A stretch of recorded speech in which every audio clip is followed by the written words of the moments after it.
So as I was saying, fake news has been around for generations, and Hearst is a good example, whether it be with the Spanish-American War, with what he did to Annie Oakley, or the euphemism yellow journalism.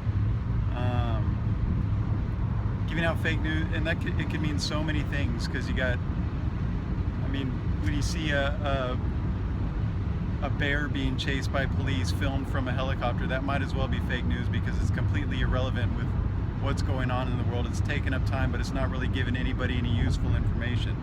And that's been going on for a long time, especially ever since the fairness doctrine was overturned, and the FCC allowed for, continued consolidation of the media organizations. In the second Bush years.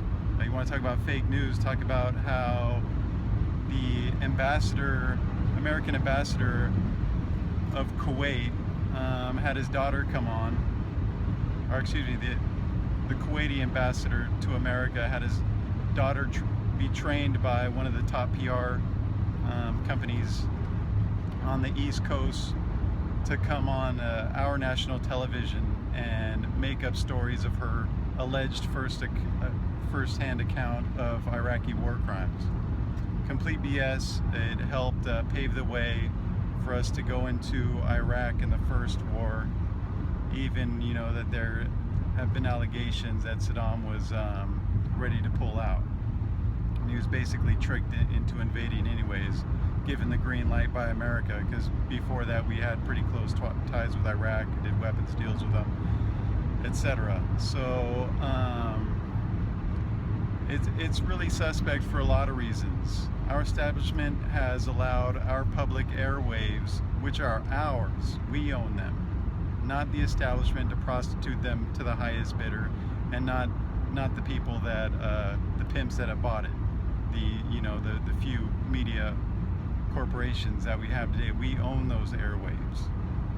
They are ours, and they're supposed to give us information to help us understand what's going on in the world. What do they do? Instead, they show us police chases of cars and wild animals filmed from helicopters, and celebrities, feuds, all this nonsense, or sports. They make us experts at these things that have no real impact on society. It's like Romans being experts of the chariot races, or the Greeks, and the spectacles of the Roman Colosseum. It means nothing in real world, and it means nothing with what's going on. All the real main issues that affect the world are kept out of the public dialogue, public discourse. That may as well be fake news, because what they're giving us is basically nothing relevant. It's pretty much divide and rule. Things that LGBTQ, I'm sorry if I don't get the acronym right, but I'm sure you guys know what I'm talking about. When they show things, regarding restrooms or women's abortions, when you have religious figure and special interests and people, progressives, all these issues that are divisive, that don't work on bringing us together and creating common ground, but work on dividing us amongst ourselves, and also making us feel like there's some outside enemy that's always creeping in on us, attacking us. We just want to do good around the world, and yet we're constantly being attacked, and all we're doing is just giving away money. All of that is in reality fake news. The money the aid that we claim, often goes to foreign nations. I mean, it's going in either from the IMF or the World Bank in loans that are going to be paid at with exorbitant interest, and has to be used for American corporations. And it's nefarious how they get these leaders to agree to these loans, or how they have in the past. But how it's all been presented as we just really want to help these foreign countries, that's fake news, fake information. You go back to what I was taught, and I believe what people are still being taught. And I saw a GED book a few years ago, that was still teaching that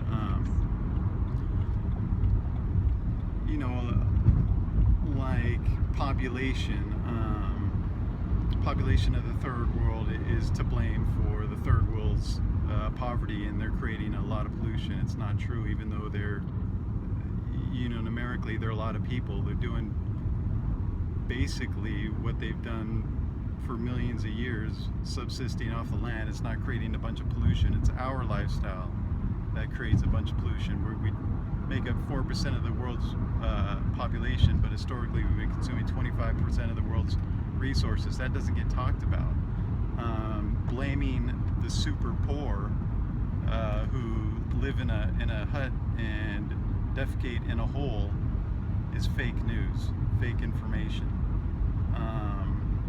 When we force their leaders or bribe their leaders to take out loans backed by the country's resources so we can put in roads and power plants and whatever things, the hydroelectric dams that totally destroy the local population's traditional ability to survive off the land, and then call that help and put a sweat factory there and call that progress. That's fake news. The presenting of so many things on how the world is fake news, fake information. How much of the wealthy actually control. I mean, so many things are presented in a slanted fashion, and for us to just now start talking about it with these alleged attacks of Russia, it is really disingenuous, and it's very dangerous. We've already been encircling Russia. You want to talk about fake news, let's talk about how they continually talk about Russian aggression. But if you look at map, NATO, go back to NATO, it was originally created to stop the advancement of communism. That's what its mission was. Okay, Russia fell, NATO didn't go away. Why? Because, well, people have jobs, good positions. Why do they want to stop that? Why do they want to screw that off? So they're still there, so of course they're going to want to create an enemy. They're going to want to remain relevant. And NATO, through bribes or through friendship or whatever, has been expanding into Russia's traditional sphere of influence, the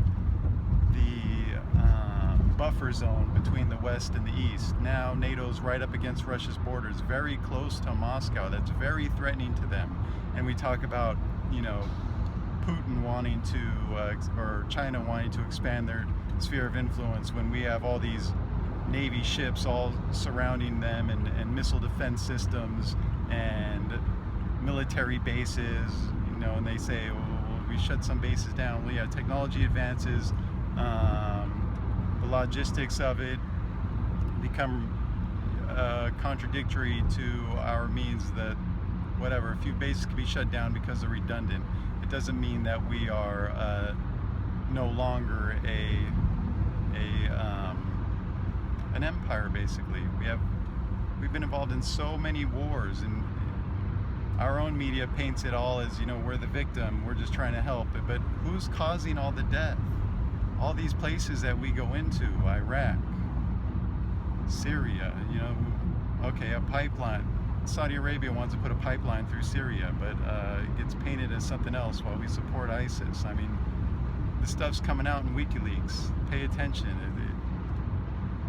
It's not fake news. But anyways, all these countries that we go into, we're causing hundreds of thousands, if not millions, of deaths, and reporting it as we're just doing it because we don't want human rights to be violated. That's fake news. People are dying, suffering, being maimed, massive migrations, people being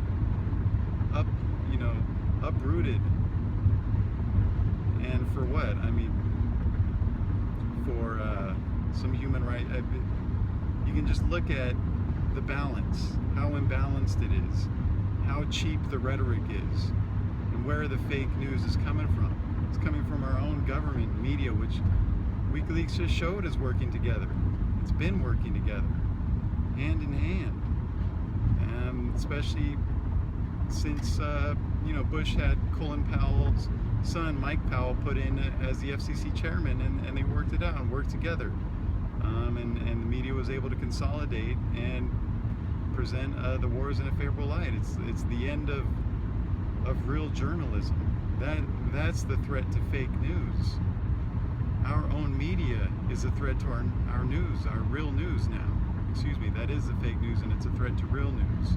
And with social media, they easily see that they are losing, or they have the ability, especially with the rise of Bernie Sanders supporters, and the fall of Clinton, basically, with all the rhetoric that Trump talked about against the news, and the rise of social media. I was talking, they're losing the monologue. They can't always paint the picture, and you got Russia coming in with RT, which oftentimes is less biased than our own media with the stuff they talk about in English language. You have all this happening, and now they're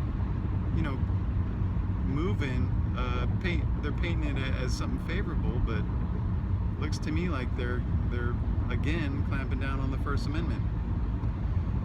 So very disingenuous and very unfortunate, and I hope it doesn't lead to anything. I hope it doesn't lead to World War III, of course. I hope it doesn't lead to installing Hillary Clinton as president.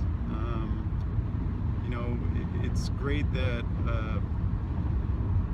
Trump is not so anti-Russian. He has been programmed by that propaganda, because we don't need to keep on going with arms races. We could work together, cooperate, and stop creating weapons of death that are just going to kill regular citizens like you and I, and not the establishment, not those guys, and not the super wealthy who could just fly off into the southern hemisphere and live happily ever after. This is us. This is our lives that they're playing with, and we have more in common with the worker in Russia or China or the Middle East in Iraq than we do with our own leaders and bankers. And our own leaders and bankers have more in common with the leaders of those countries, with Saddam or Putin or all of them, than they do with us, and they know it. And we should not keep allowing them to pull our families apart, send our children off or us off to die in war and fight amongst each other, while they sit back and relax and get paid off of it. Get oil contracts, get the oil, get the weapons contracts, sell the used weapons, allow our own stuff to be blown up because it's outdated anyways. That is a real threat of fake news and fake information. We should clean up our own house, and don't be so convinced that a couple memes on Facebook is going to win a presidency. Hillary Clinton needs to take responsibility for her own actions, her own corruption, from stealing the election from Bernie Sanders, from pushing the same old establishment agenda, pretending that because she's been there and been corrupt so long that she knows how to work the system the best and help us all out. I mean, there's a bunch of BS for so many reasons. She needs to take the responsibility of that. She needs to take responsibility for not giving us a message that we believed in and got behind. It's not our job to vote for who they present to us. It's their job to tell us basically what we will believe in order to vote for them. And if she was a good, honest person, instead of giving, whatever, or people getting millions of dollars from people to give speeches, if she just would have went around to local towns and gave speeches for free, you think that would have made a difference? Her own corruption, her and her husband's need to just get more and more money lost her the election. Her own plasticity of jumping on whatever the prominent issue of the time is that she thinks is going to win her votes, and pretending like she really cares about it. That's what lost the election. She is fake news. That is her. She embodies it. Now she's trying to attack us and our liberties because she's already attacked us and our liberties. I mean, it's bizarre. The woman is bizarre, so completely out of touch, and just want us to hold on to the narrative and work on it, expanding our own frame of reference. The larger our frame of reference is, the closer we are to truth. With fewer and fewer companies controlling what we hear, that's limiting our access to expanding our frame of reference, to getting alternate viewpoints, and inevitably our access to truth. We have to fight that and fight them. We're not going to sit back and allow them to keep up this charade. They are the fake news.